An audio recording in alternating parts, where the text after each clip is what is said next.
Welcome. In today's quick guide, I'll show you exactly how to export your Spotlight data on Snapchat using the latest updated steps. If you've ever wanted a copy of your Spotlight activity or just want more control over your data, this is the easiest way to do it. Let's jump right in. Start by opening your Snapchat app. Once you're on the main screen, look at the top left corner and tap on your Bitmoji or profile icon. This takes you straight to your profile page where all your account settings are accessible. Next, tap on the settings icon in the top right corner. It looks like a small gear. This is where you'll find all the options related to your account. Now scroll down until you reach the section labeled Account Actions. It's a bit further down, so just keep scrolling until you see it. Once you're there, tap on My Data.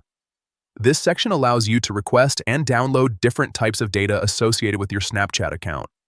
Inside My Data, you'll see a list of data categories. Look for the option labeled Spotlight and make sure to toggle it on. This ensures that your Spotlight data will be included in the export.